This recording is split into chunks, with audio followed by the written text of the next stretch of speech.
Okay, this meeting of the House Environmental Committee will now come to order. Evan, can you take the roll? Vitale, Present, Brown, leave, Fleming, temporary leave, but we expect him here soon. Hohenstein, Leave, Isaacson, Here. Kazim, leave, Aten, Here. Pieli, Here by video. Rivera, Here by video. Salisbury, leave, Siegel, leave. Steele, Mandy, are you Present, good? virtually. Yep.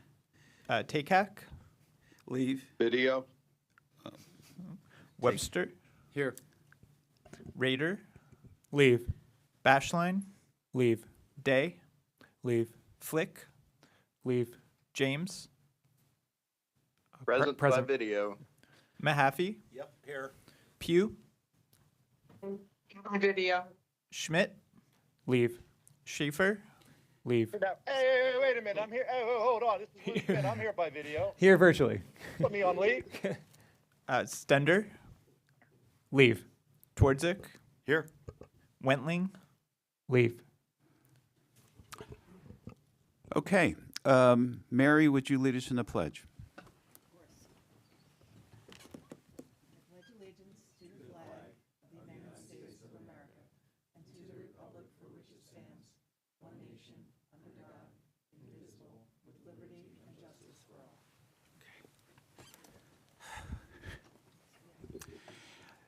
This is a public hearing on House Bill 501, prime sponsored by Rep. Otten, the so-called press bill. This is part of the six-bill lightning plan by Governor Shapiro designed to expand the production of clean energy in Pennsylvania. House Bill 501 would increase Pennsylvania's existing Alternative Energy Portfolio Standard Act. It would raise the amount of electricity that electric distribution companies, for example, PECO, would need to get from generators from alternative energy sources or Tier 1 sources. Tier 1 includes energy such as wind, solar, geothermal, nuclear, and others.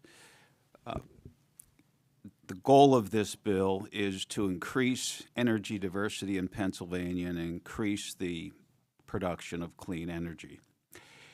It modifies our current alternative energy portfolio standard, which is now 8% Tier 1 sources. This amount, this 8% figure, has flatlined since 2021. Pennsylvania is falling behind other states in the production of renewable and clean energy. For example, less than 1% of Pennsylvania's electricity produced comes from solar. Our renewable portfolio standard also has fallen behind other states. Delaware, for example, has a requirement that 40% of electricity comes from renewable sources by 2035. With Maryland and New Jersey, it's 50% from these alternative sources by 2030.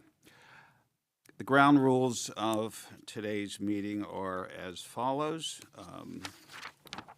We have 6 speakers. Each speaker will be allotted up to 8 minutes to present, followed by a total presentation time for each speaker of 15 minutes. When we have a panel, each member of the panel will get that 8 minutes, but the entire question and answer period for the 2 speakers, the entire period, including presentations, will be 30 minutes. We have 6 speakers with us today. We have Evan Vaughn from the Mid-Atlantic Renewable Energy Coalition. We have Nick Cohen, president of Doral Renewables. We have Patrick McDonald, president and CEO of Penn Future, also former DEP secretary.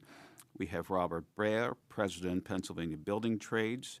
David Taylor, President, Pennsylvania Manufacturers Association, John Kotek, Senior Vice President, Nuclear Energy Institute. Before we begin, Acting Secretary Twardzik, do you have any opening comments?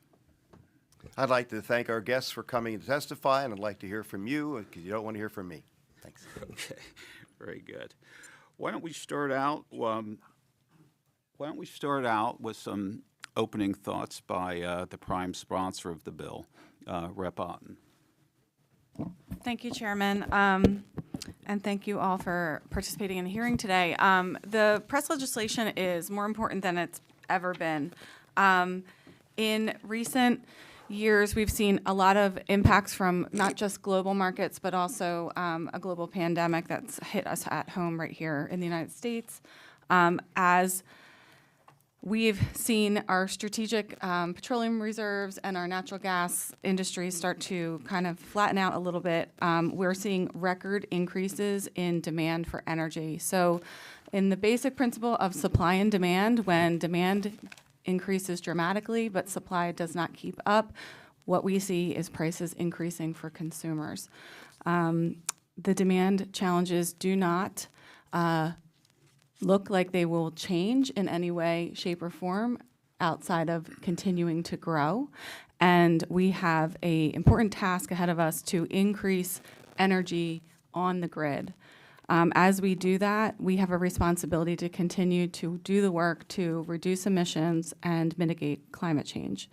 So by ensuring that a percentage of the resources coming onto the grid are not just reliable sources that help to stabilize pricing and stabilize our response to increasing demand, we are also ensuring that we are mitigating the emissions impacts as that demand increases. So grateful for everyone for being here today, looking forward to the conversation, and thank you for the opportunity to speak. Thank you very much. Our first panel, both of whom are testifying virtual today, will be Evan Vaughn and Nick Cohen. Evan is from Merrick, and Nick Cohen, Doral Renewables. So you gentlemen can, whoever wants to go first can, and feel free to start when ready. Can you all hear me okay in the room? We can. Perfect. Nick, do you mind if I go first, just because that's the order on the agenda? Perfect. Thank you. Well, good morning, everybody. Evan Vaughn. I'm Executive Director of the Mid-Atlantic Renewable Energy Coalition. Really appreciate the opportunity to speak. Chair Vitale, Republican Chair Rader, really nice to be here with you this morning. The Mid-Atlantic Renewable Energy Coalition is a nonprofit organization representing over 50 utility-scale wind, solar, and battery storage developers, wind turbine and solar panel manufacturers, and public interest organizations that are dedicated to promoting the growth and development of renewable energy businesses in Pennsylvania and in 9 other states across PJM. In my remarks today, I'll touch on not just the impacts of this legislation in Pennsylvania, but also regionally. And during the question period, I'm happy to talk about some of the trends that we're seeing as an organization that views all of the PJM states and works in all the PJM states. On behalf of Merrick Action and our member companies, we're strongly in support of House Bill 501. This legislation, as you mentioned, Mr. Chair, will codify the Lightning Plan's press element. And through its passage, we know that Pennsylvania can secure new investment in clean and reliable energy sources that are needed to power the Commonwealth, as Representative Lawton described.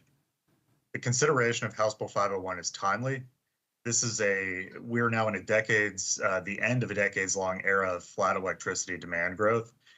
This is really unprecedented in many folks' careers here among us. The onshoring of manufacturing, data center growth, and the accelerating electrification of transportation and industry is driving rising electricity demand, both in Pennsylvania and across PJM. You are probably no stranger to the level of demand growth that PJM is seeing, but just to put a number to it, PJM anticipates peak demand across the entire system, all the states in the region, to rise by 70,000 megawatts over the next 15 years. That's like building Pennsylvania's entire existing energy generating fleet. and then some additional 20,000 more megawatts over the next 15 years. It's a huge amount of growth, and we do need all energy sources to play a part in that. Granted, not all of that generation requirement is going to come from Pennsylvania, but of course, this Commonwealth has always been at a central position of energy supply within the PJM region. And of course, I think everybody in this room, virtually or not, will want to see that continue. Meeting demand will require that these legacy energy sources in Pennsylvania are augmented by increasingly clean, renewable, and efficient energy sources at scale to complement that existing venerable generation fleet. There are nearly 9,600 megawatts of solar, wind, and storage capacity already in the PJM queue in Pennsylvania. So in many ways, those are the fastest projects and the most concrete projects that can be brought online to help meet demand in the next 5 years or so. While not all of those projects, that 9,600 megawatts, will be built, this legislature has an opportunity with House Bill 501 and other elements of the governor's lightning plan to maximize deployment of those resources and ensure we don't miss that opportunity. Meeting demand is not only the only consideration faced by this committee. Of course, we also need to make sure that electricity rates are affordable for consumers. I'll remind this committee that large-scale solar and wind energy projects are the least expensive option for a new power plant if you were to build one today. Even so, the front-loaded cost structure of clean energy investments and the combined economic headwinds resulting from, again, as Representative Furlotton described, inflation, interest rates will make the reliable energy credits proposed in House Bill 501 critical for new deployment. Since the majority of new costs for new solar, wind, and storage facilities comes at that upfront capital investment stage, and then with electric being produced afterwards having almost no marginal cost for operations and maintenance, incentives from House Bill 501 combined with reasonable statewide siting requirements, such as those proposed in the reset legislation, House Bill 502, and in Senator Yaw's solar decommissioning legislation, Senate Bill 349, will reduce the risk for these investments and help make more of that 9,600 megawatts come online in Pennsylvania. The result will be a healthier, more diverse, and more reliable electricity mix for Pennsylvania ratepayers. And if there's any doubt about the affordability and reliability of the industry resources that I represent, look no farther than the Great Plains states or Texas. The Southwest Power Pool, which is a Great Plains equivalent of PJM, has more than twice the amount of renewable energy on their system that PJM does today, and saw lower price increases compared to PJM during this winter period when I know that rates went up in Pennsylvania and across the region. There's a chart in my written testimony that helps to illustrate this fact. So bottom line, more renewable energy equals more affordable energy for consumers. So given the scale of the demand that we've talked about, it is reasonable to anticipate that traditional energy sources, while they will still be an important part of Pennsylvania's energy mix, will see significant fuel price volatility given how severe the demand growth will be. And that's a good thing. Ultimately, it means economic growth, but nonetheless, everyday consumers may face higher electricity prices as a result. So diversifying energy through this legislation will help to bring those costs down, but it will not in any way do away with the existing energy sources that keep Pennsylvania's lights on today. Ultimately, if this policy were to become law in full effect by 2035, the total amount of electricity produced in Pennsylvania will undoubtedly be higher than it is today. So the pie will be growing, and 2/3 or more of Pennsylvania's total energy demand could still be sourced from traditional fossil fuel resources. And again, things like nuclear are part of the 35% that would come through press. So really, it's a very modest increase in the amount of clean energy required on the grid. And without the implementation of a forward-looking policy like this, it's unlikely that Pennsylvania will be able to meet this level of demand that's coming. And of course, also, I don't want to skip over the jobs and investment aspect of this legislation. I'll be brief on this. It's in my written testimony, but we have previously studied other AEPS legislation like House Bill 1467 from a few years ago. That policy we found through an analysis with Gable Associates, which is a well-known analytics firm specializing in PJM, about $13 billion would be invested in Pennsylvania over a 7-year period if a 30% APS was implemented. So we feel that something similar would be achieved through this legislation, although we have not recommissioned that study. Evan, you have about a minute. Great. There's also significant job benefits there as well. Couple of things that we would like to see potentially changed in the legislation, and welcome further opportunity to discuss on this either during questions or afterwards. We are concerned that the hybrid battery storage component of this legislation will not allow for some of the storage projects in the current PJM queue to qualify, because it does have a 10% nameplate period, nameplate over 24-hour requirement, which the projects currently in the queue would not have been designed to achieve. We're also concerned about the some of the caps and restrictions placed on regional resources. Obviously, Pennsylvania is the center of a large regional electricity grid, PJM, and we'd like to see the cap of 250 megawatts lifted for regional projects while still preserving the increasing carve out for in-state resources. Evan, if you could under this kind of legislation. wrap it up soon. Yep. And that's it for me. Thank you. Thank you very much, Evan. Appreciate it. Next, we have Nick Cohen, President, Doral Renewables. Nick, fire when ready.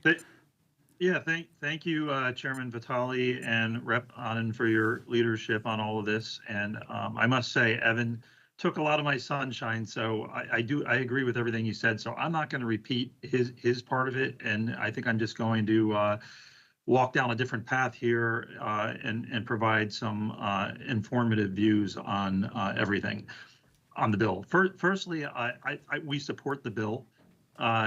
I'm Nick Cohen, and I'm the president and CEO of Doral Renewables, LLC. We're based in Philadelphia. We are one of the largest developers in America. We develop from greenfield, and we take it all the way through owning and operating.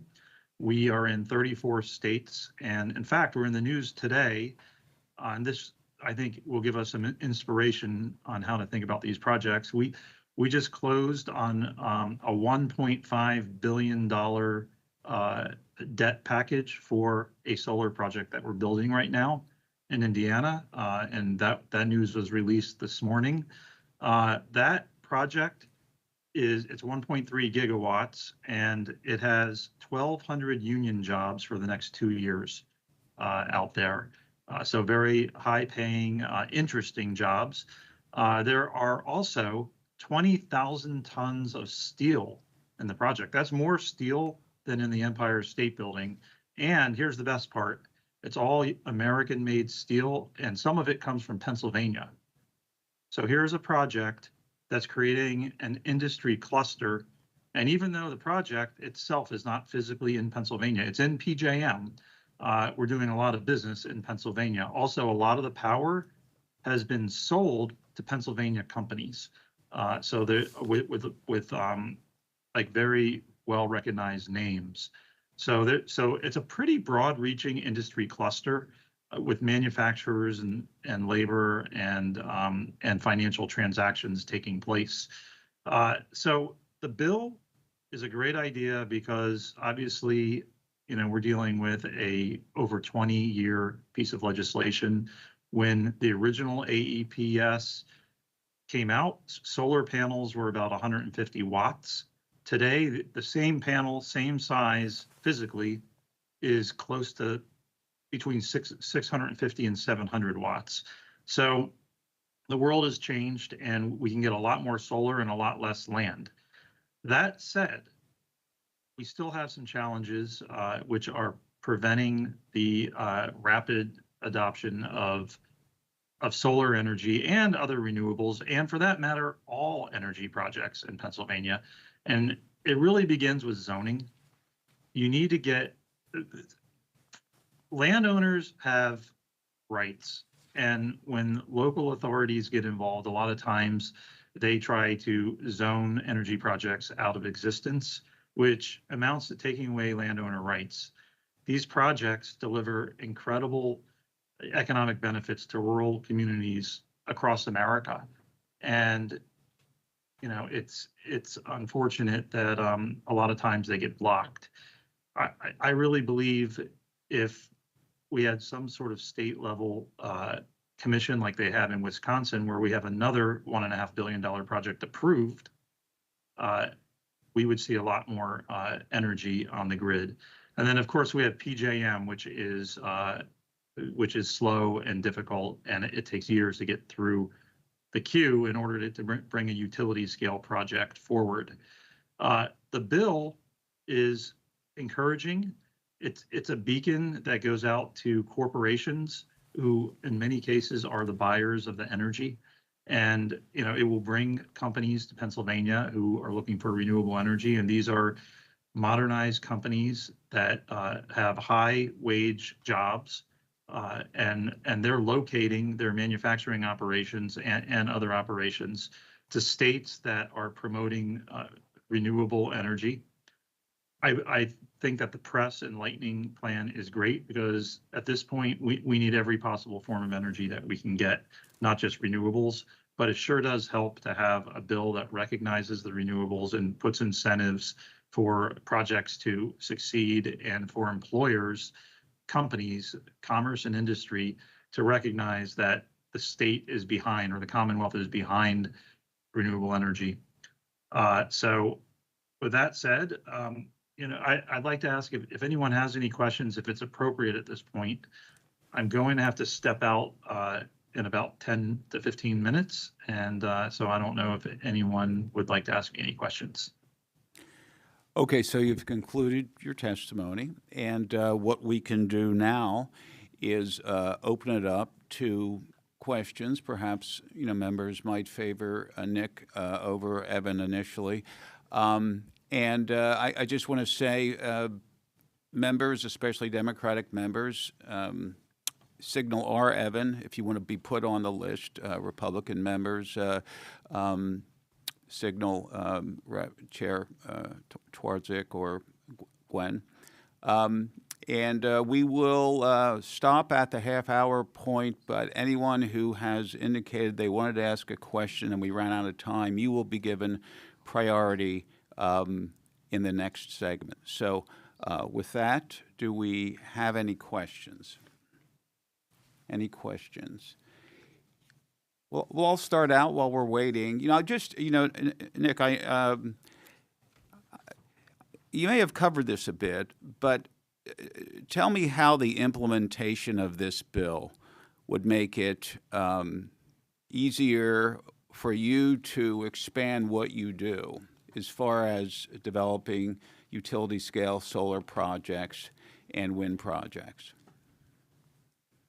Well, one of the aspects that I think a lot of times people aren't thinking about is the investor side of the formula. These projects, they cost a lot, and they require investors who have to have confidence in the market that they're investing in. And so a bill like this is a signal to investors that it's okay to put $1.5 billion in a project. This is also for us, in order to go to construction with a large project, you have to sell your power to, it could be a utility. The bill does lean towards that assumption, but it's also very healthy in the market right now with commerce and industry. So when the buyers see this kind of bill, it's a signal that the Commonwealth is open for business and that they're serious about bringing more forms of energy onto the grid. So, that's the first part about where I see the incentive of this bill.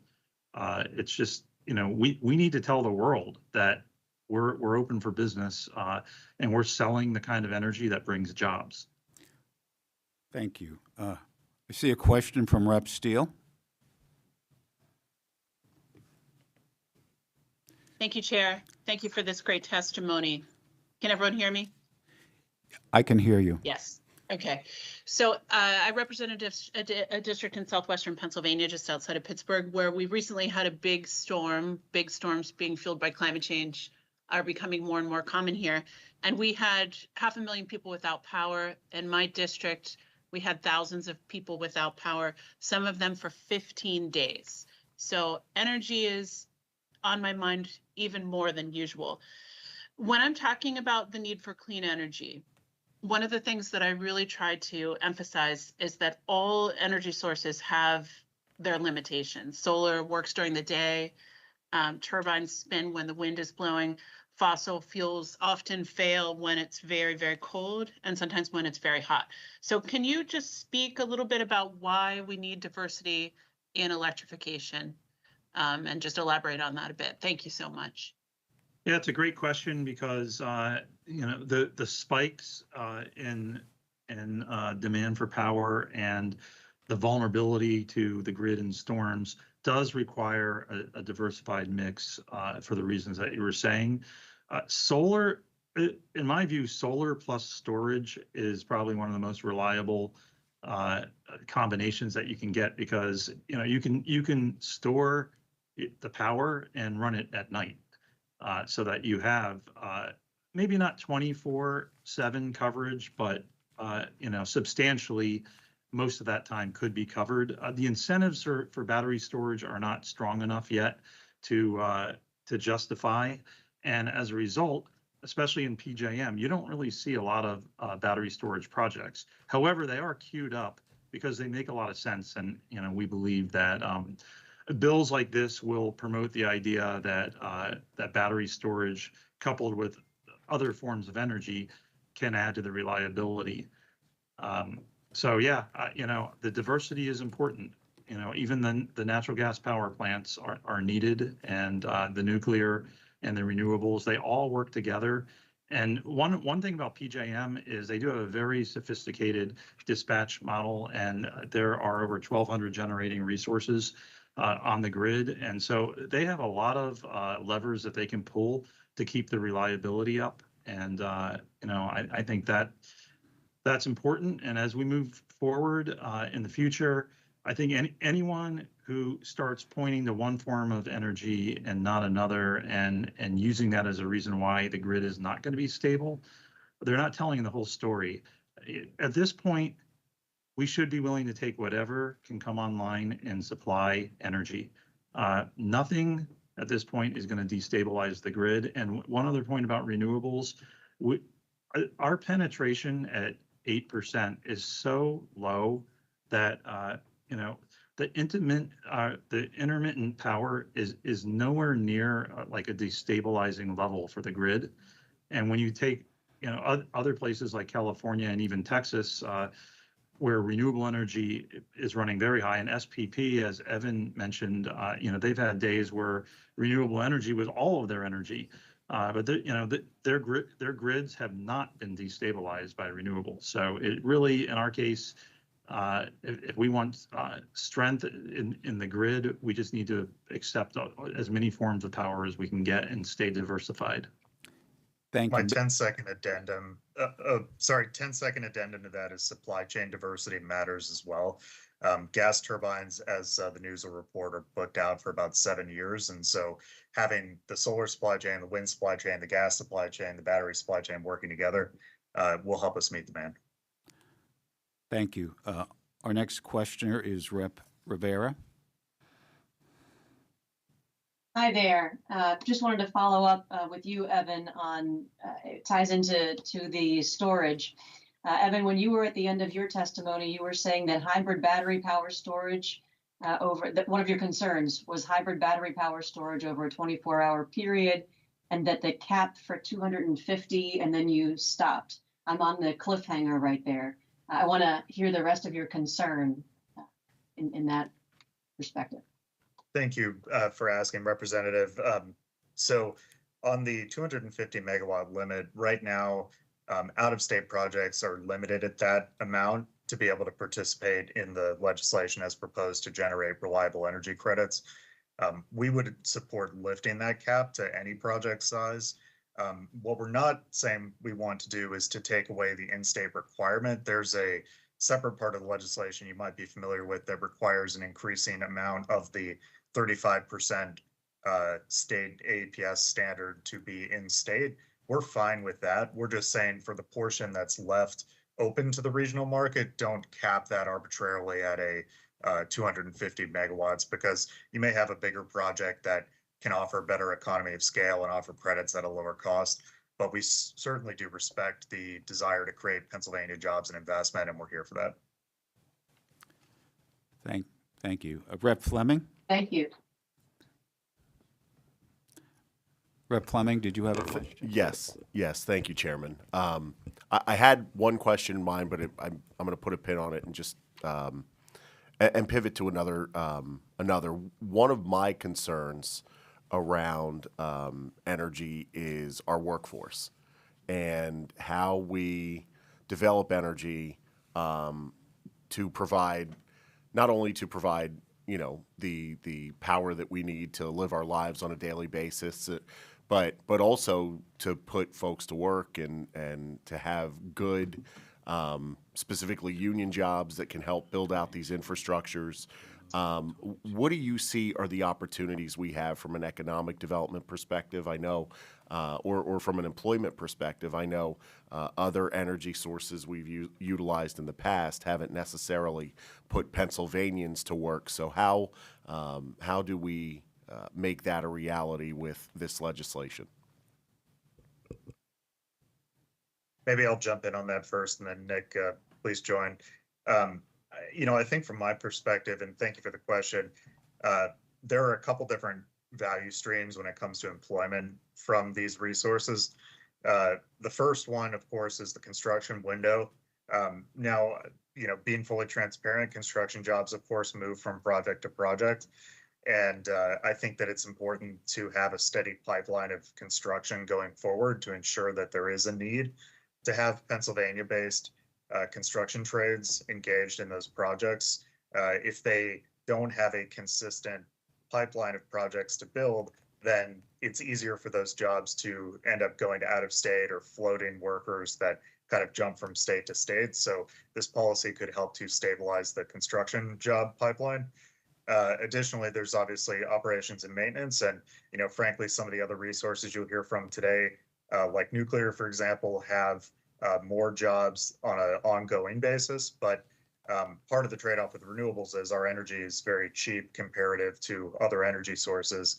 And we do have some jobs, of course, in operations and maintenance, and those jobs are often in rural areas where there's not, there may be a dearth of other economic opportunities. And so we've heard anecdotes in many places of folks who've been able to stay in the community that they grew up in and have a good job as a wind turbine technician or solar panel maintenance worker in those communities. So the volume may not be large, but it's meaningful. And then, of course, manufacturing, that supply chain piece.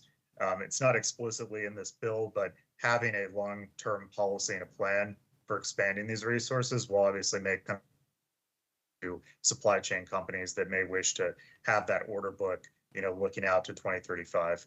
And so that obviously would come with a lot of additional jobs. And then, you know, the investments, of course, can create secondary and tertiary jobs and, you know, hospitality and restaurants and so forth from the construction especially. Yeah, I mean, I would add to that and just say that from our experience, most of the jobs are local. So, for example, out of 1,200 unionized jobs on our project site, we have over 80% what we would call as local. They're not only from the state, but they're from like a surrounding county. There are no what they used to call man camps or anything like that. You know, we're able to manage the labor force. Pennsylvania has one of the best labor forces, and so that is actually one of the advantages to building a project here. We have access to apprenticeship, which is an important component to the construction labor plan. So inherently, the labor is not an issue.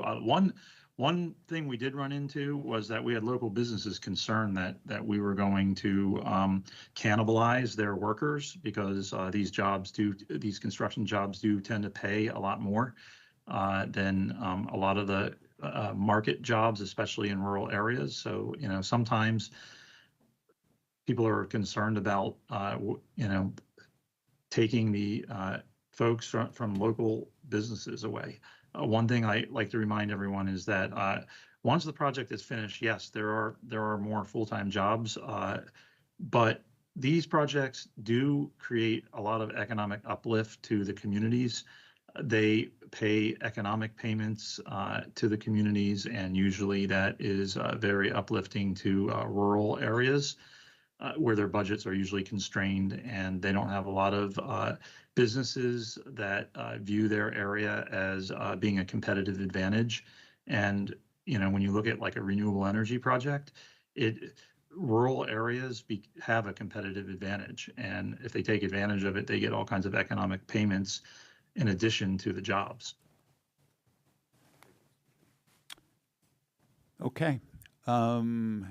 Any further questions of this panel? Very good. Thank you. Thank you both, Nick and Evan, for your testimony. We really appreciate it. Next, we will have Patrick McDonald, President and CEO of Penn Future, also former DEP Secretary. Welcome, Patrick. Thank you very much. Good morning, Chairman Vitale, Minority Chair Rader, Acting Secretary Twardzik, and members of the committee, and thank you for the opportunity to provide testimony on this important issue.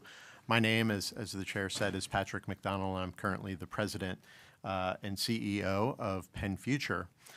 Penn Future is a statewide environmental advocacy nonprofit. We envision a commonwealth in which all people enjoy a stable climate, clean air, and pure water. And what brings me here today is our pursuit of a sustainable and thriving clean energy economy. Penn Future strongly supports House Bill 501, the Pennsylvania Reliable Energy Sustainable Standards Act, or PRESS, because it offers a transformative approach to energy generation, which will promote the robust development of a clean energy economy while enhancing affordability for residents across the Commonwealth. PRESS is a necessary and overdue update to Pennsylvania's Alternative Energy Portfolio Standard, the AEPS, that seeks to leverage Pennsylvania's historic role as a global leader in energy production. When AEPS became law in 2004, Pennsylvania sought to diversify its energy portfolio to keep pace with the changes in the energy industry, improve environmental outcomes through diversification, and protect residents from rising utility bills. At that time, coal was the predominant source of energy in Pennsylvania, responsible for 57% of Pennsylvania's electricity, while methane gas, in the days before fracking, provided less than 1%. 20 years later, we find ourselves at another pivotal juncture as the Commonwealth faces urgent challenges to improve grid reliability and mitigate skyrocketing electricity bills. In a matter of weeks, many Pennsylvanians will see their bills increase by as much as 15%. This is due in large part to our over-reliance on fracked gas for more than half of our energy production.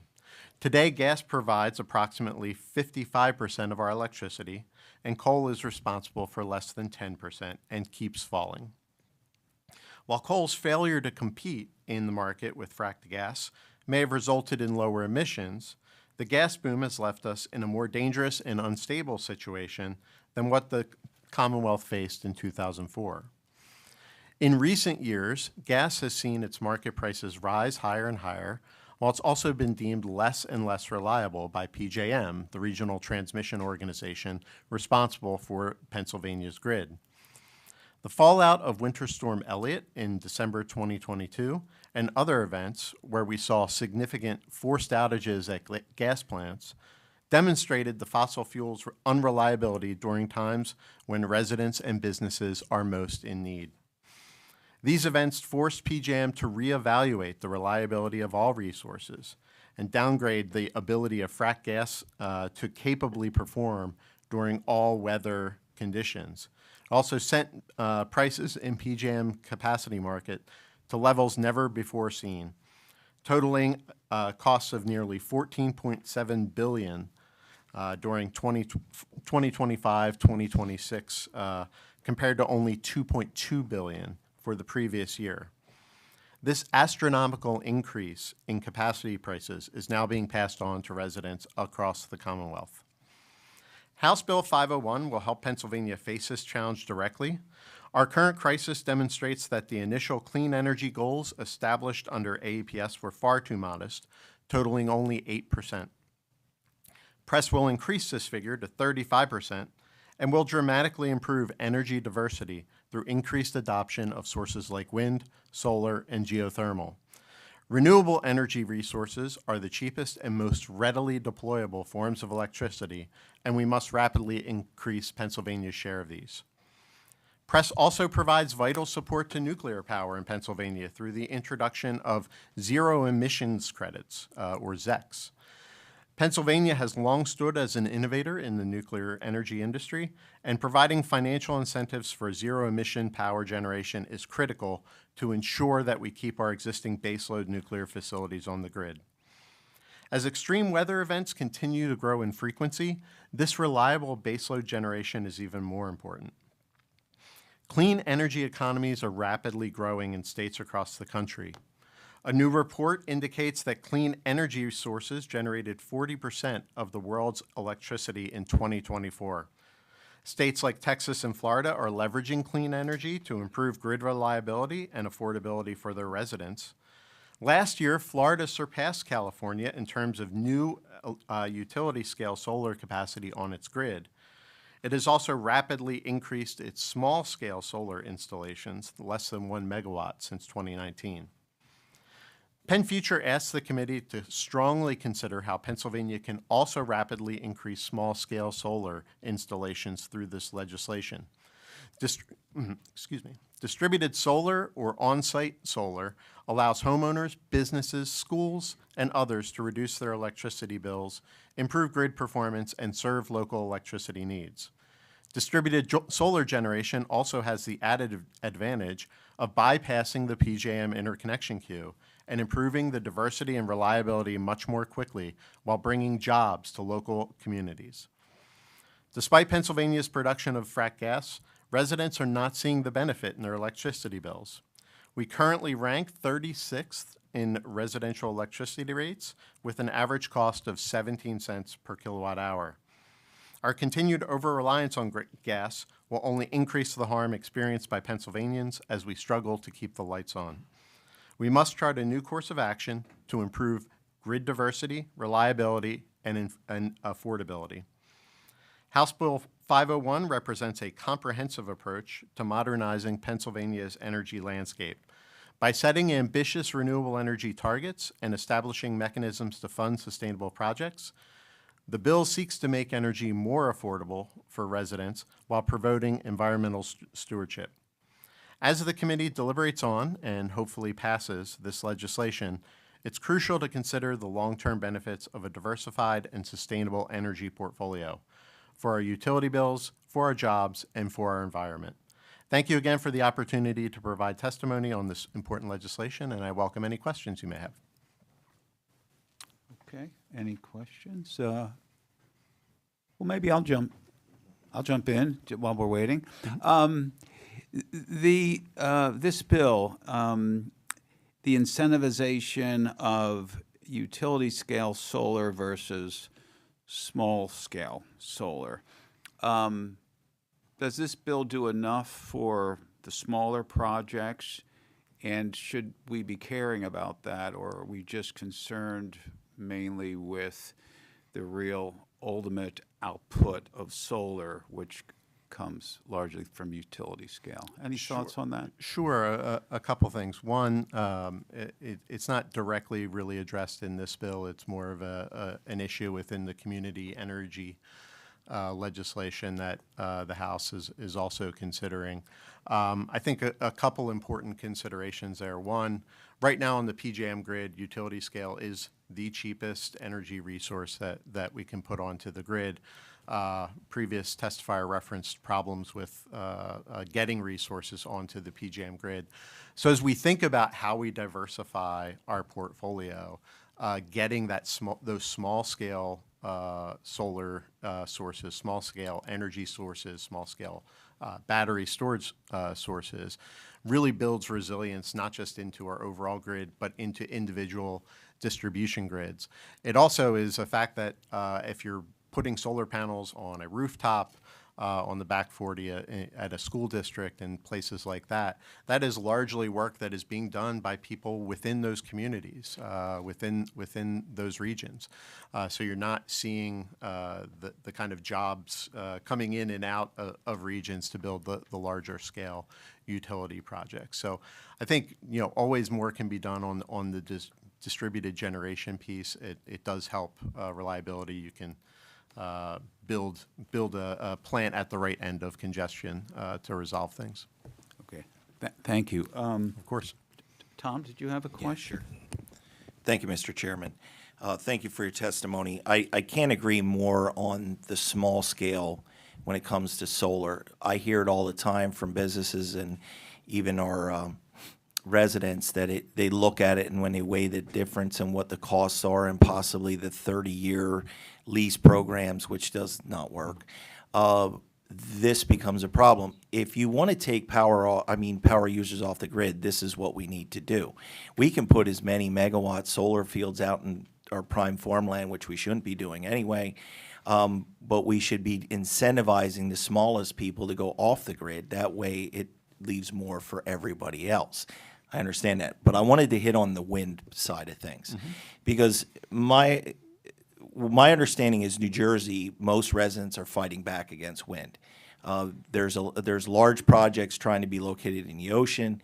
A lot of your residents along the Jersey Shore are saying, no, we're not dealing with this. Now, they're pretty aggressive in what they want to do and how they want to do things, but they're seeing that the wind is not only a problem for eyesore, but it's also a problem that it does not work. It produces maybe 10% of the time, and a lot of times they have to shut them down because the turbines are actually wearing out because they're spinning too fast. Can you elaborate on that? Sure, and to be frank, I'm not as familiar with the offshore wind industry. We may be able to supply some of those guys offshore, but the only real resource that we have within the Commonwealth is off of Lake Erie potentially, and I know there's been a number of project developers looking at that.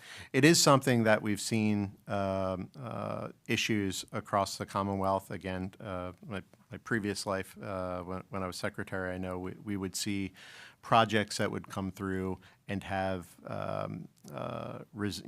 locals opposed to it based on viewshed issues, noise, et cetera.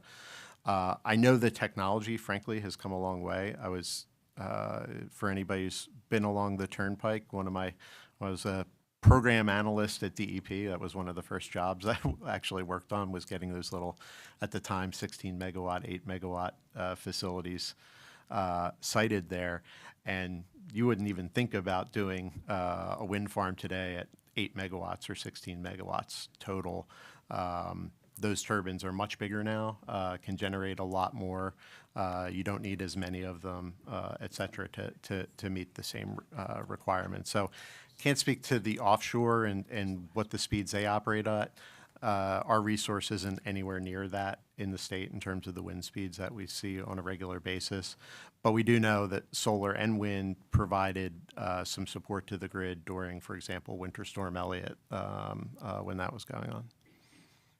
Okay, very good. So it looks like we have about time for one more question. Rep. Steele.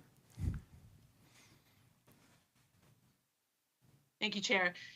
My constituents are concerned about costs rising across all areas. And so I would ask for you to elaborate a little bit on how this is going to help keep electricity costs down for people in Pennsylvania. Thank you. Sure. So, and reference this a little bit in the testimony, but I'll elaborate. There's a couple components to what we pay in our electricity bills, but the two biggest by far are the price you pay for electricity, for the energy generated itself, which typically comes from fuel costs, and then the capacity market. And the capacity market is basically us paying through our bills for plants to exist so that they're there if they need to be turned on. And that's an auction that happens on an annual basis through PJM. What we've seen this year is, one, our prices going up this summer will go up again to a lesser degree next summer in order to pay for that capacity piece because there's simply not enough resources on the grid compared to the load that's being used. So if you're putting solar onto the grid, one, you're not paying a fuel cost, so the energy costs are minimal, just the operation and maintenance of those facilities. And two, the capacity cost piece is, as was referenced in the prior testimony, built in upfront. When you compare that to a fossil fuel plant, a gas plant, as an example, one, as was referenced, it's unclear when exactly those would be built, even if you started through that process today based on availability of turbines and all of the other things that go into building one of those plants. And two, all of that creates additional pressure, frankly, on the price of natural gas. So you'll see higher fuel costs as these things move forward. Whereas, again, you have no fuel cost when you're doing solar or wind. You just have the operation and maintenance cost built into their bids. So on the whole, you're building I always describe it, it's a hedge against rising costs to put in these kind of facilities that have a set cost, no commodity cost on the fuel side. Oh, thank you. Looks like we've run out of time in this panel. I will note there is an unanswered question by Rep. Ott, and she'll be given priority next panel. Thank you, Patrick. Our next speaker, Robert Baer, President, Pennsylvania Building Trades. Welcome.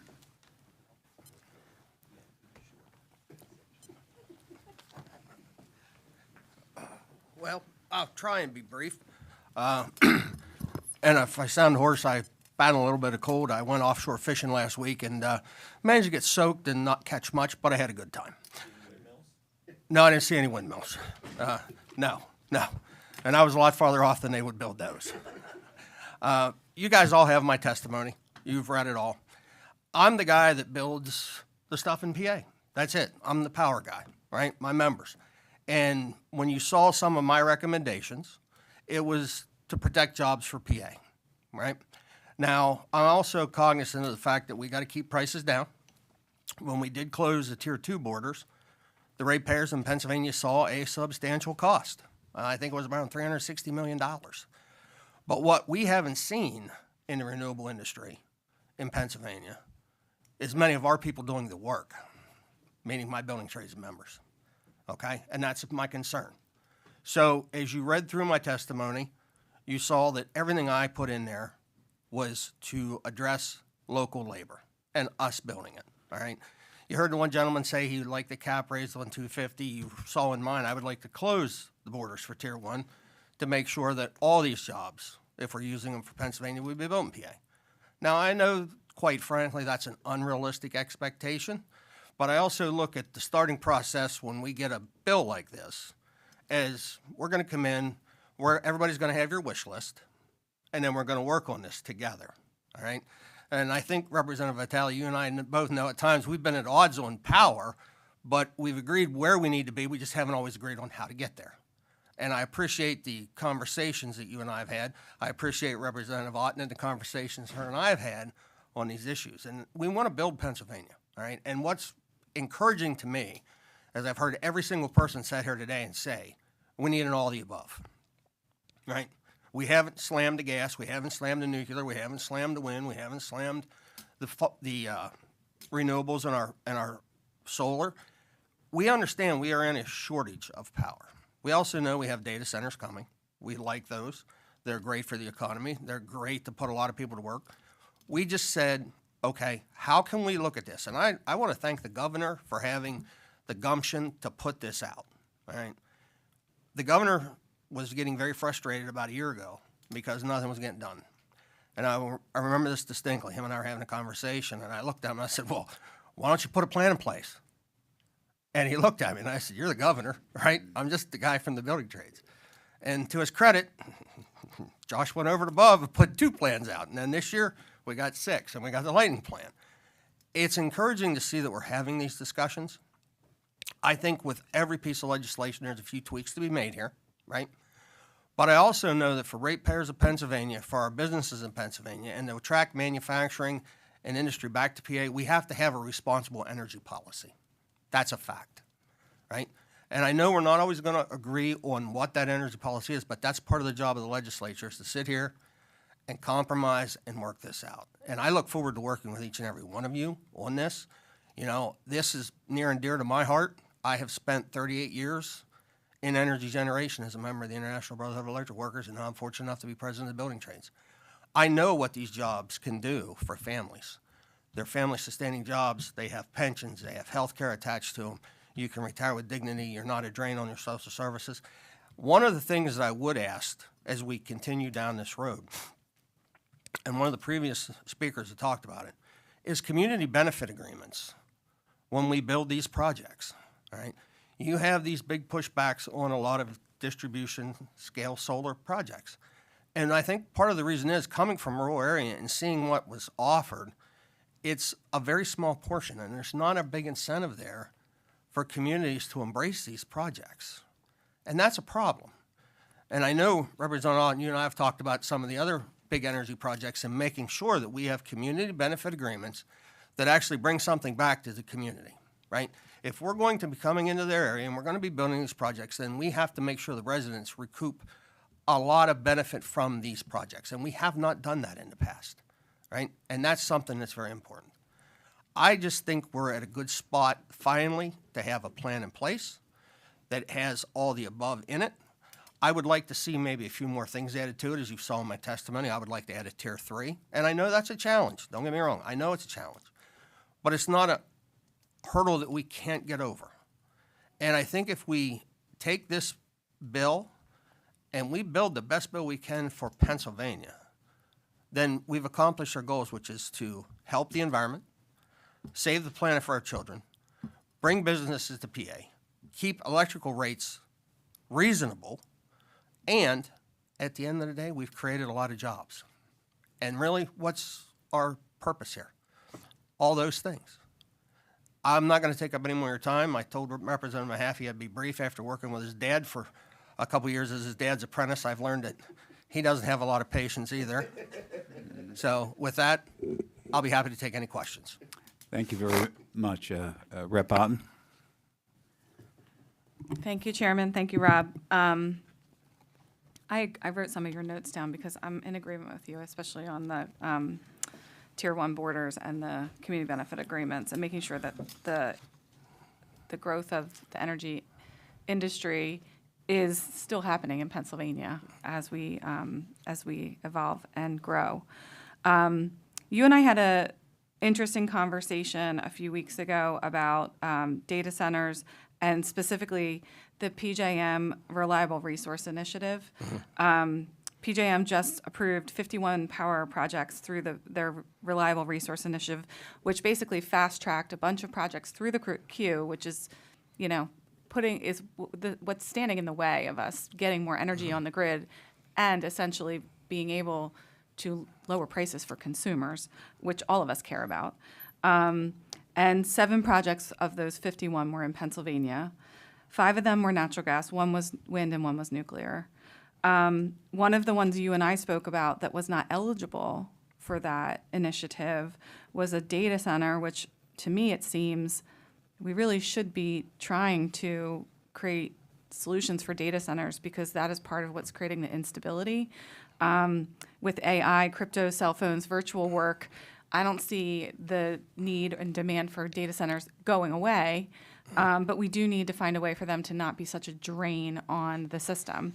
And so you had spoken to me about a data center project that was not eligible for that RRI initiative, that was a geothermal solar combo, and that would also then potentially provide energy back to the grid for demand response, which I thought I think it sounds like a perfect project for a reliable resource initiative. So I thought maybe I'd ask you a little bit about that and how creating these co-located resources can create not just stability for these higher demand resources, but also demand response, which in turn does improve reliability of the entire grid. Absolutely. the project you and I were discussing, it's a very large data center project with a very large on-site natural gas facility. It's going to have a solar component to it, and we're looking at doing the geothermal component. And it did not qualify as an RI project because the bulk of that would be going to the data center.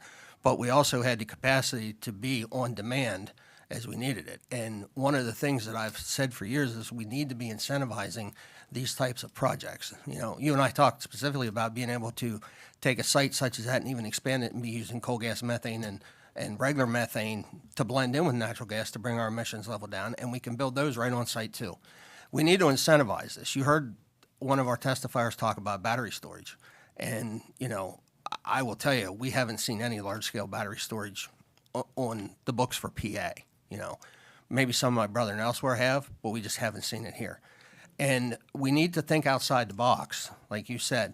You know, you and I disagreed a long time over pipelines and gas, but we got to a spot where we said we need to incentivize responsible development so that we have reliable generation and we can also bring the cost down. And one of the things that you guys know, when I filed a suit against PJM, I went even harder than 50 RRI projects. I asked for open across the PJM grid, so that when we had projects that were in the pipeline, that had the financing and they had the ground, we could give them a guaranteed date. And part of that, to my theory, was if we have a very large solar project, 100, 200, 300, 400 megawatts, and you have a developer that has the panels, the inverters, the ground, he should not have to wait on a connection point either, because there again, we're clogging up the pipeline. And I can tell you, it does take years to bring a project from start to finish. It is true, solar is the fastest deployable. Once we have the ground and we do the shaping and we do the cuts, we can start hammering posts, we can put torque tubes, and we can start putting panels in. And we can be building a switch yard there to take the power from the panels and put it on the grid. It is a very fast deployable. It takes a lot of space. That's a fact. We need to be doing that. And we need to be giving those projects the space in the queue they need also. Okay, that is a big, big problem. You know, you heard one testifier say PJM has 1,200 generations and they have a lot of levers to pull. They do. But we also understand that depending on the time of the year, maybe 30% of those levers aren't actually pullable. So the whole idea of this bill is to incentivize building out more renewables while not picking winners and losers, maintaining grid reliability, and at the end of the day, helping protect the environment. And I'm got to tell you, I can see this roadmap in here. I know it's going to be a lot of work, and I know we're going to have a lot of arguments. But I look forward to that, because at the end of the day, we're all here for one reason: to represent the constituents of this Commonwealth, and that's what we do. Thank you. Chair, Acting Chair Twardzik. Thank you, Mr. Chairman. Good morning. Thanks for your testimony. Can you talk for a moment about the number of union jobs would be created by constructing a large new gas plant versus a large solar field? Well, okay, first off, I'd have to say we have to quantify apples to apples. So if I'm building, say, a 800 megawatt gas-fired plant, or even go up to 1 gigawatt, and we have a 24-month time frame and we have a supply chain, yeah, we're probably going to be somewhere north of 12 to 1,500 construction jobs. Okay. If we're building a 100 megawatt solar farm in a standard time frame, that might only be between the operating engineers, the laborers, the electricians, maybe 300, okay? But if you were to scale that up and say we're going to do 1,000 gigawatt solar, and you wanted to bring that on in a 24-month period, you'd probably still be looking at 600 or 700. Gas is always, industrial is always going to be more labor heavy, Representative. That is a fact, okay?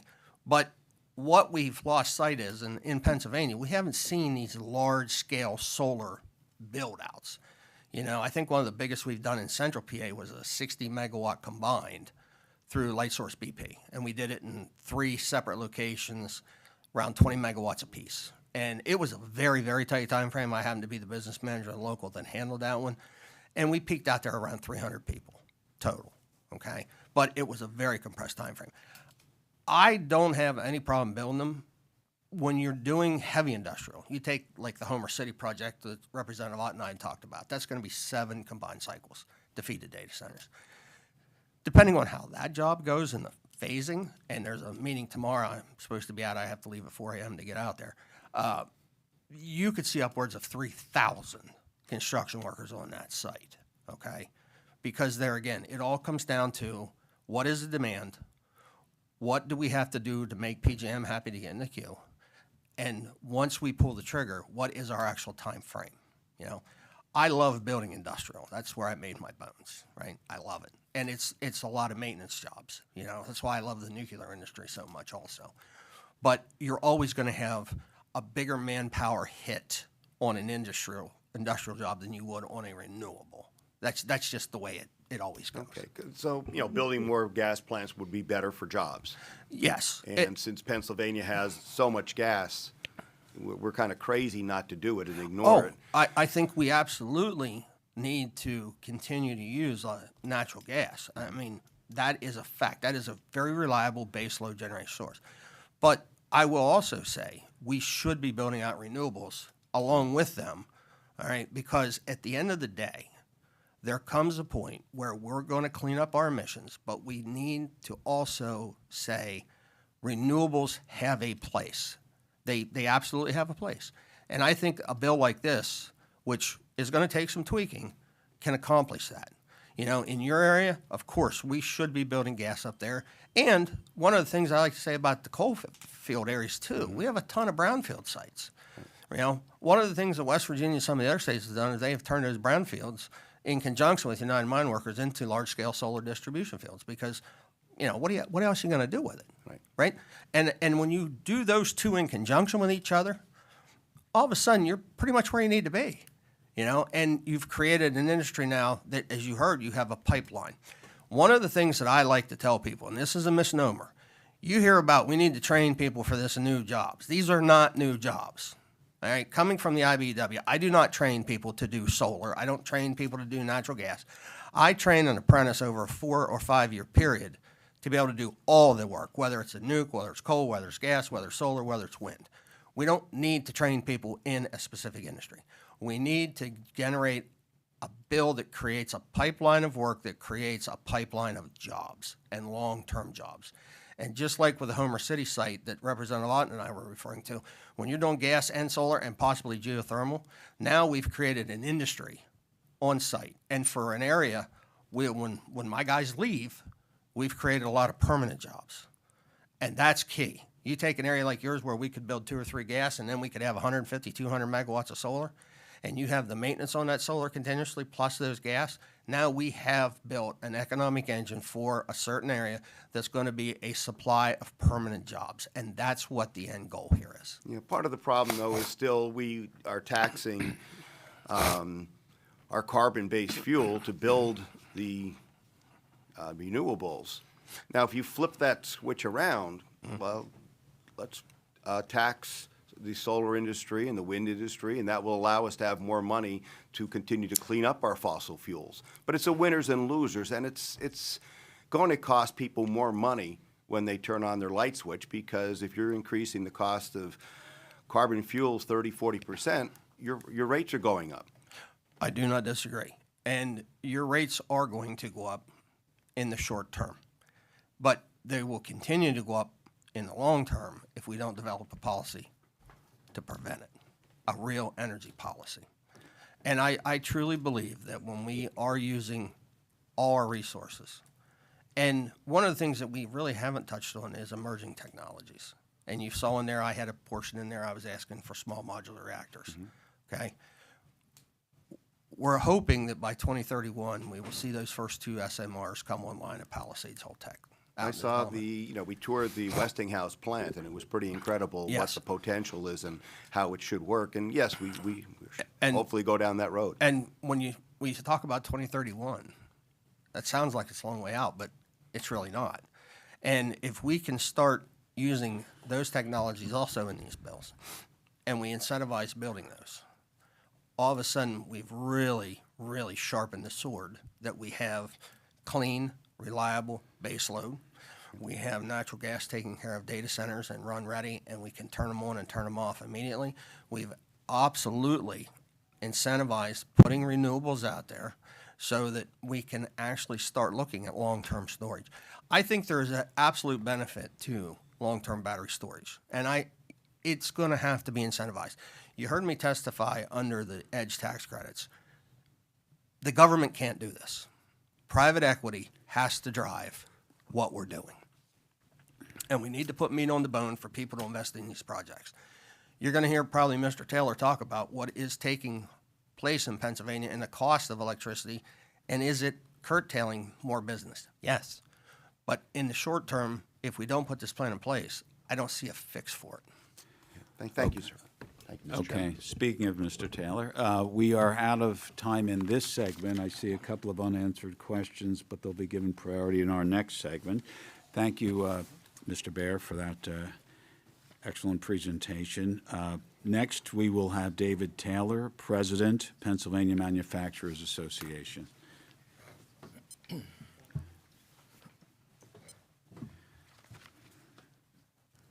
Okay, good morning, Chairman Vitale, Acting Chairman Twardzik, members of the committee.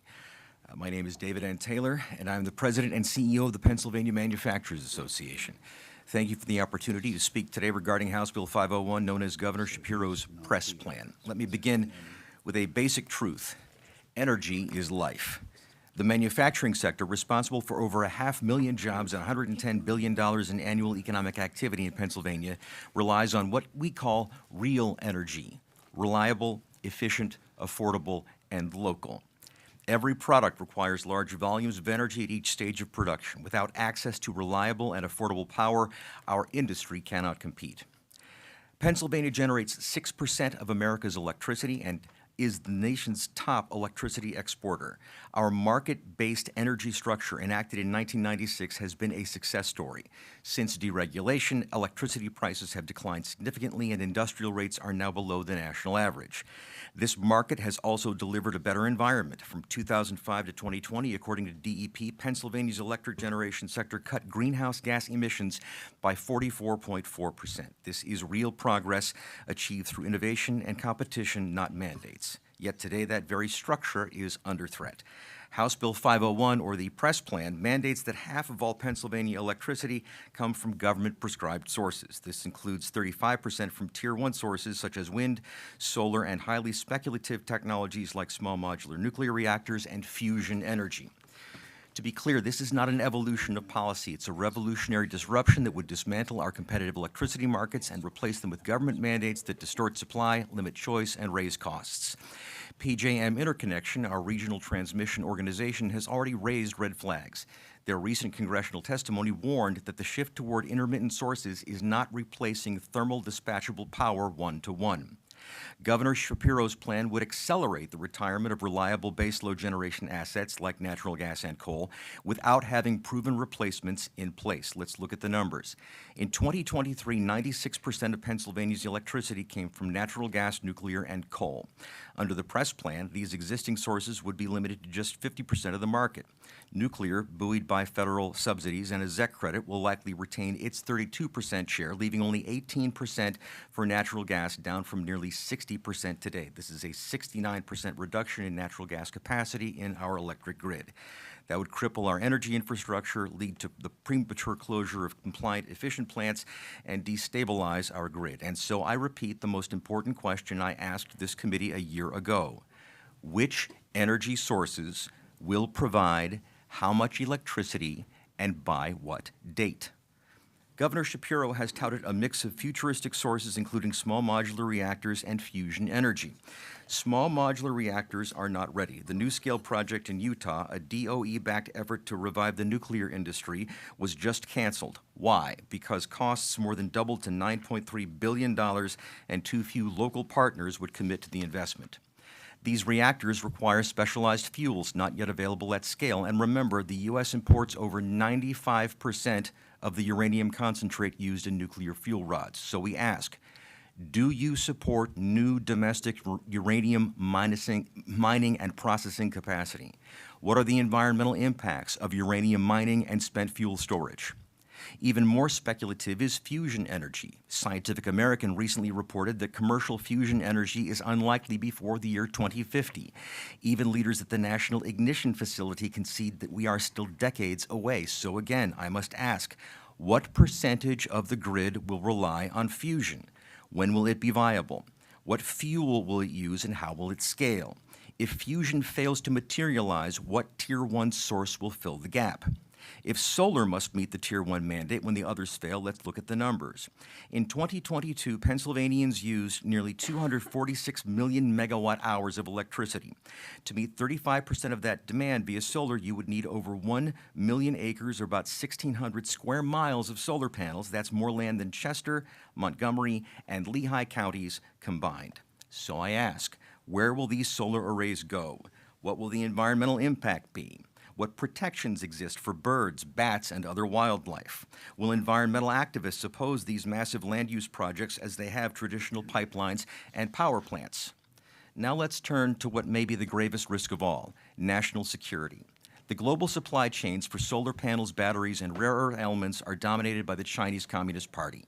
China refines over 90% of rare earth minerals, controls 93% of polysilicon production, and has cornered the market on battery inputs like lithium and cobalt.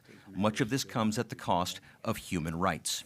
In the Democratic Republic of the Congo, children are used to mine cobalt under brutal, deadly conditions. Reports show frequent deaths and chronic exposure to toxic chemicals.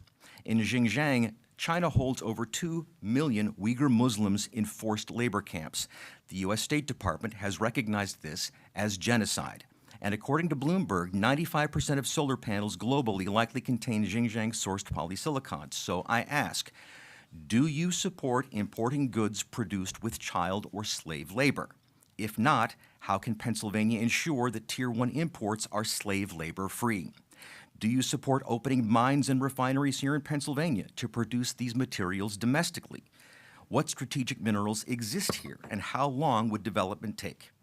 And now, an even more chilling reality, technology sabotage. Just last week, Reuters reported that Chinese-made solar inverters shipped to the U.S. contain rogue communication devices, hardwire capable of remotely altering settings, shutting down systems, or creating grid-wide blackouts. So I ask, have there been confirmed disruptions from these devices already? What safeguards will Pennsylvania implement to protect its grid? Are we really prepared to hand over control of our power grid to a hostile foreign power? And because wind and solar are intermittent, they require massive battery storage to stabilize the grid. But even left-leaning publications like Vox admit that baseload scale batteries won't be affordable or available before 2030. So again, how much battery storage is required to stabilize our grid? Where will these batteries go, and what risks do they pose? What infrastructure upgrades are necessary to deployment? Solar panels have a 20-year lifespan. After that, they become toxic garbage containing lead, cadmium, and other contaminants. Most of this will end up in landfills, leaching into our soil and drinking water. You have about a minute. So as I asked last year, what remediation plans exist to safely dispose of millions of dead panels and blades in the 2040s and 50s? In conclusion, Pennsylvania is America's #1 electricity exporter, #2 in natural gas production, and #3 in coal production. We have the workforce, the infrastructure, and the environmental standards to produce real energy safely and responsibly. In 2022-23, AEPS mandates cost Pennsylvanians $528 million to generate less than 1.5% of our electricity. Under press, that could rise to $6 billion over 5 years. It's not just disastrous energy policy, it's expensively disastrous energy policy, and it's every single consumer in Pennsylvania who's fronting the bill. For all these reasons, PMA strongly opposes House Bill 501. Thank you for your time. I welcome your questions. Okay, thank you, David. Mary Isaacson. Thank you, and thank you for your testimony. You know, in reading your testimony and listening to the discussion going on and trying to come up with an energy policy here in Pennsylvania, and to Chair Twardyk's comments earlier, we do produce a large gas and fossil fuel industry here in Pennsylvania. A lot of it, because of free market, is getting exported and not being used here in Pennsylvania. I'm from Philadelphia. I watch it go out the ports all the time every time I go to visit. So, and I understand there's market for it, but we also have a shortage of energy. As we've all been told, we're coming in on and needing for more energy for our base load. And considering expanding under all the different proposals by the governor, we're going to be trying to come up with a smorgasbord of energy sources, whether large, small, Robert Baer's point, where we might have on-source places, nuclear.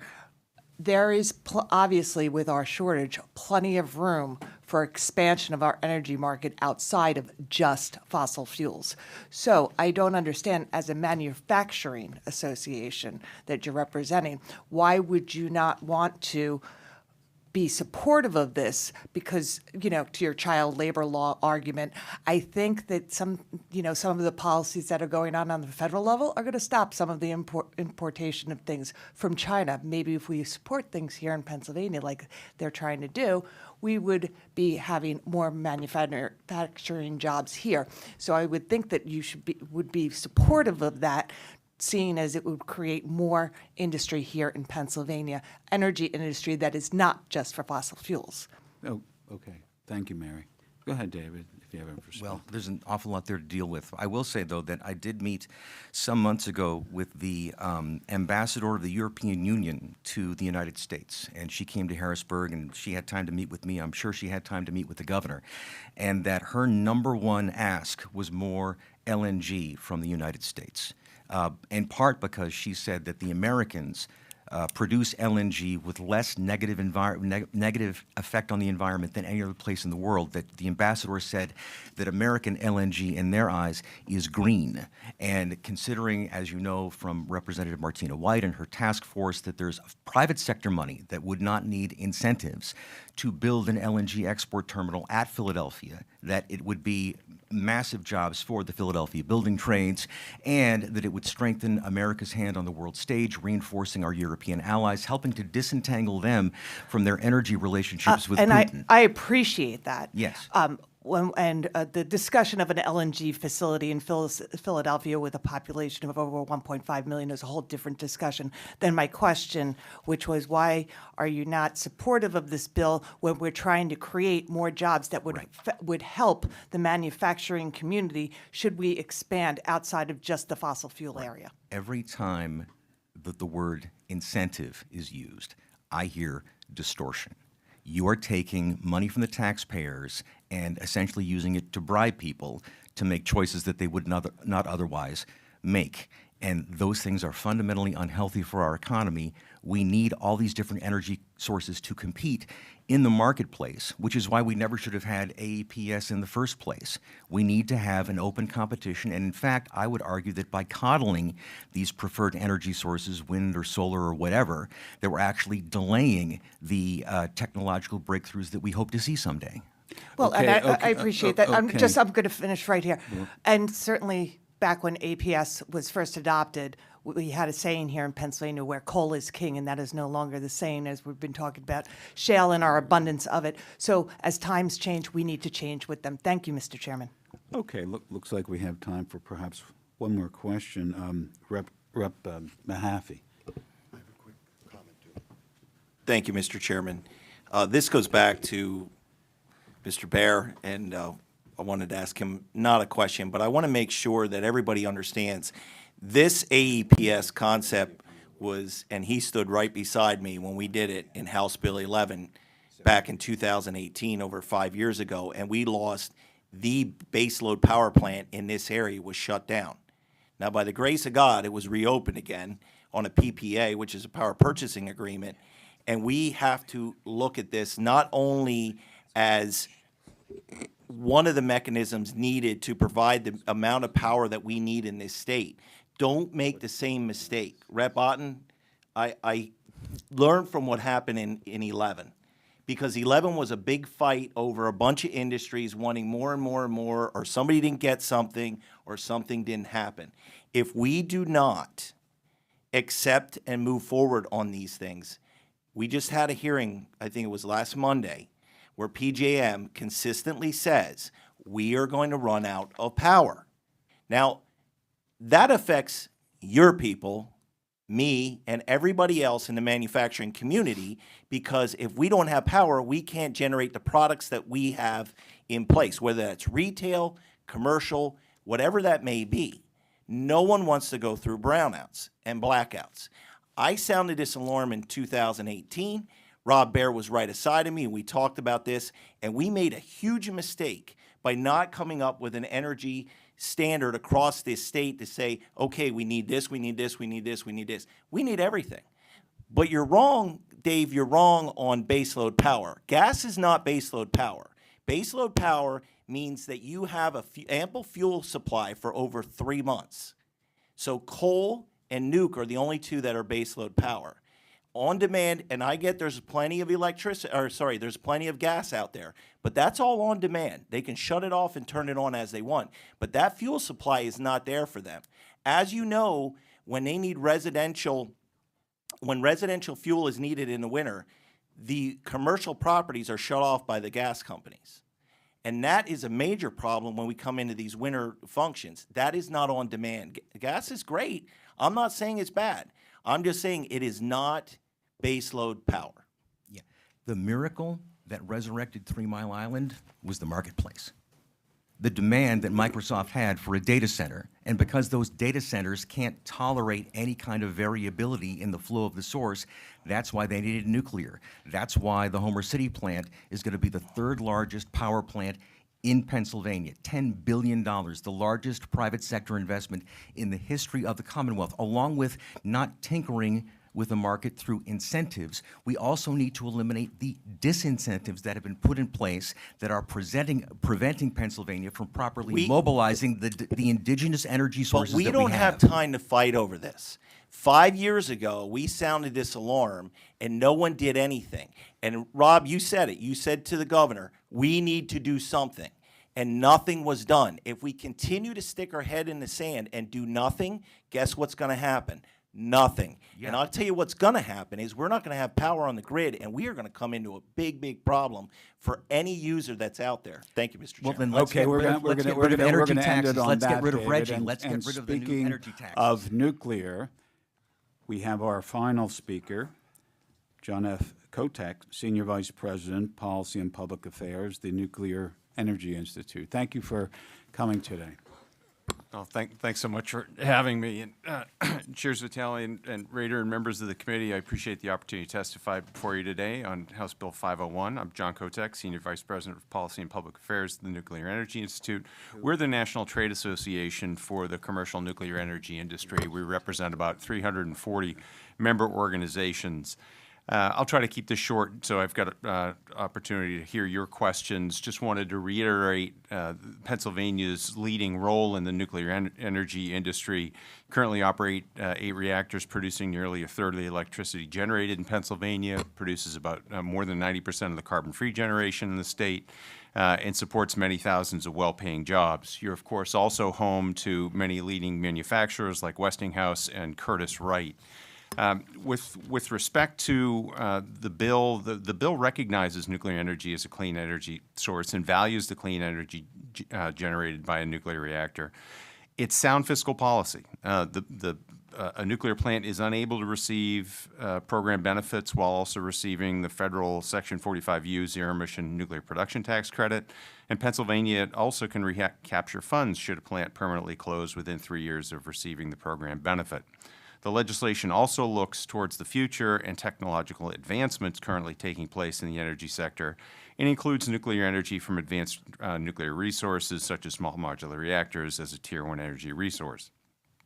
Since I last had the opportunity to speak with the committee, the big change has been discussed this morning, has been in the continued growth in electrical demand, along with, frankly, increasing uncertainty at the federal level regarding clean energy policies. And so, we're really encouraged to the former point by the growing recognition of nuclear energy's immense power. Potential to power data centers. For example, Amazon's partnerships with X-Energy, Energy Northwest, and Dominion Energy highlight a broader shift among leading tech companies towards investing in nuclear energy's unique ability to provide resilient, clean, and 24/7, 365 power, which is essential for supporting energy-intensive data center operations. Other recently announced partnerships, such as those between Microsoft and Constellation right here in Pennsylvania, as well as Google and Kairos Power and Google and the nuclear project developer Elemental, further underscore the technology sector's increasing confidence in nuclear as a key solution for their long-term energy needs. These collaborations demonstrate a clear understanding that nuclear energy ensures a stable energy supply that can meet rising energy demands while fulfilling sustainable energy commitments. So we appreciate and applaud Pennsylvania's support for nuclear energy. While 25 states have taken action to incentivize nuclear energy in the past year, HB 501 is notable for taking strong action to create a program for nuclear energy that will both secure the long-term operation of existing plants while also incentivizing new construction. With this continued support and the dedication of the industry, NEI is confident that the U.S. will enhance its leadership role in nuclear technology and generation. So on behalf of NEI and our members, I want to thank you for considering this important piece of legislation. The legislation will also ensure that these nuclear power plants continue to play a critical role in our nation's electric infrastructure. We look forward to working with the committee and the General Assembly as HB 501 makes its way through the legislative process. So thank you for the opportunity to be here. Thank you.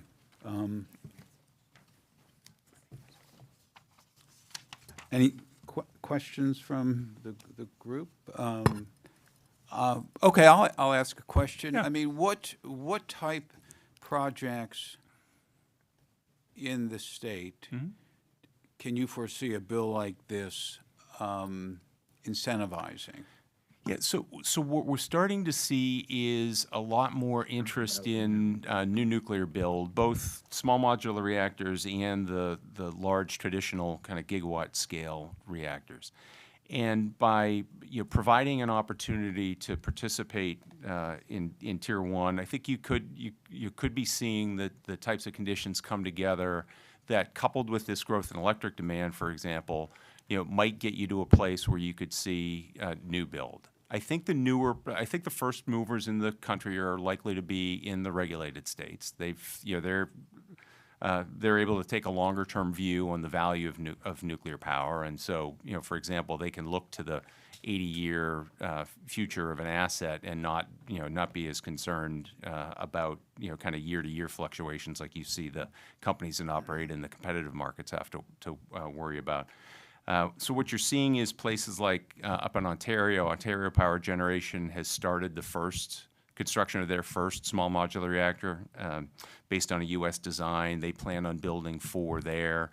That, I think, is going to create that's going to get them through a lot of the first-of-a-kind challenges that cause initial nuclear plants to be more expensive. As we come down the cost curve, those lower costs combined with growing demand and growing interest in firm clean energy, supported by policies like this, could get us to a place where there's more interest in building projects.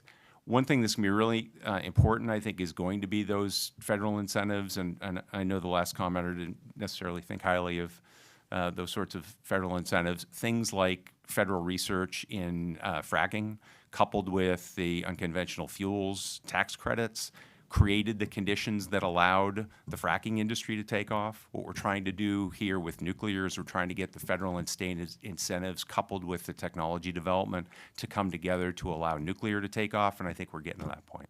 Sorry for the long answer, but it's a good question. Great. Rep. Fleming?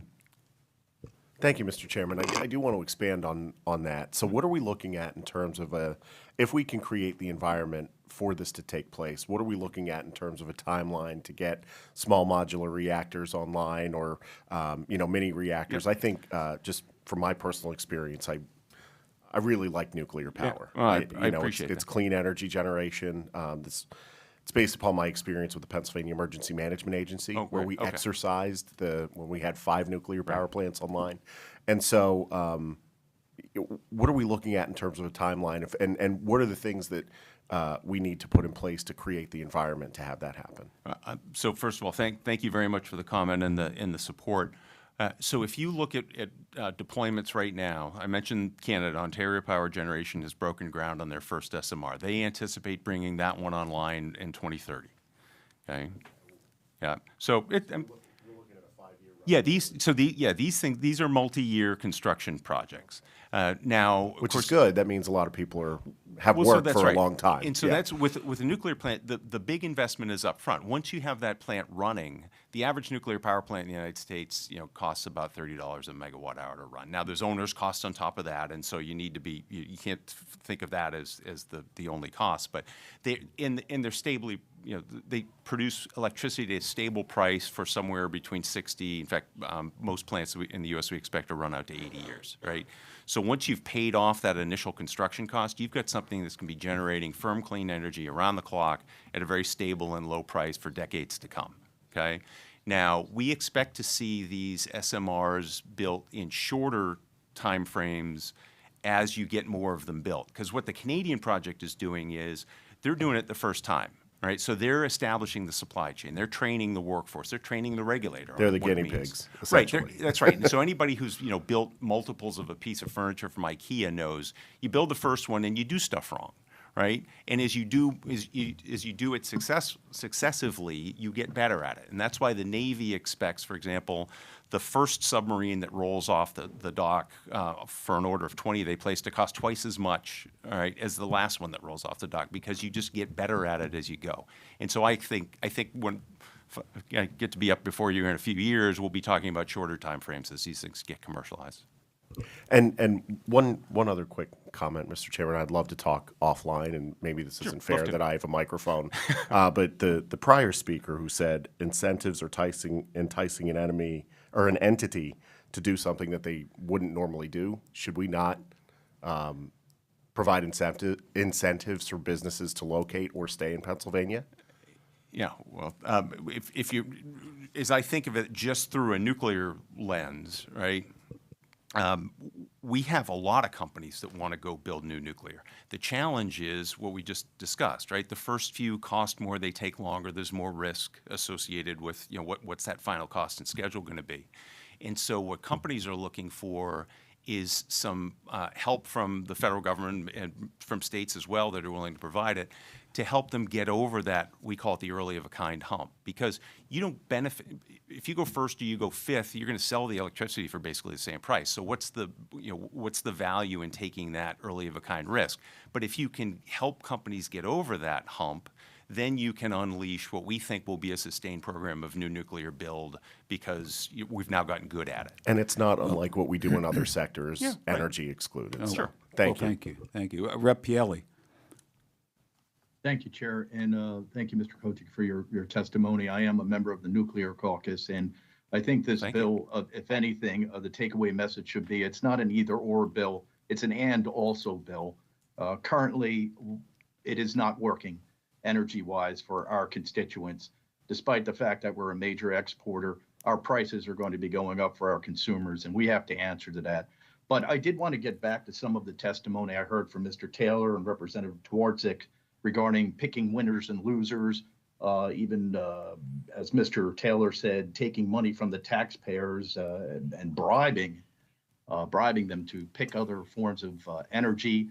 Coddling was the term that he used. And I want to talk about coddling. We are the second largest gas producer in the United States, approximately a few percentage points behind Texas. Act 13 in 2012 is the only fee mechanism in the entire country besides a severance tax, which other people employ. If we want to talk about coddling in industry, let's get some facts out. 2022, for example, was a big year for gas production, and we were only 2 percentage points behind Texas. Texas pulled in $4.5 billion in revenue for taxes because they have a severance tax, a fair severance tax. We have this ridiculous per well fee. We pulled in $230 million, despite the fact that we're only 2% behind in production of Texas. So when I hear things about coddling wind and solar, and I look at basically what we've been doing for the gas industry, which is a subsidy, it's one of the biggest subsidies, and to hear that we're picking winners and losers, picking solar and wind when we are on the bottom of the barrel nationwide with wind and solar, when our taxpayers need it, is one of the biggest prevarications and canards to ever hit the Hill in Harrisburg. I just wanted to say that. and I wanted to thank you for your testimony. Thank you. And if I could just offer one observation on that. I was in another southeastern state recently, listening to some federal government officials talk about their support for bringing new nuclear online. And interestingly, it was driven by a lot of the manufacturers in the state. Now, there's a lot of oil, gas, and chemical in particular, and this was the chemical industry talking. And they're very interested in new nuclear because they're competing in a global marketplace. And they're looking at policies like the Carbon Border Adjustment Mechanism in Europe. If they bring very high life cycle carbon products to the market post-2026, they're going to have to pay a premium. All right, they're going to have a essentially a tariff put on the products. They'll be less competitive in Europe if they don't have that firm, clean energy supply from nuclear. So even though they recognize new nuclear is going to cost more, they see it as an investment in their long-term competitiveness. So I thought that was an interesting perspective to hear from manufacturers there versus here. Okay, any other questions? Danielle, you indicated you wanted to say a couple of final thoughts? Yeah, just we can combine what time is left here with your thoughts. Thank you, Mr. Kotek. My closing comments are just going to be that, but I really appreciate your insight, and I am also a big fan of nuclear and very interested in the small modular reactors and learning about how they can help to create more clean, sustainable baseload across the Commonwealth in ways that are less impactful to land and more impactful to the bottom lines of consumers. As closing statements on this hearing, I just want to start by saying thank you to all the testifiers. Thank you to all the members who participated today. This is a important conversation that needs to be as robust as it has been.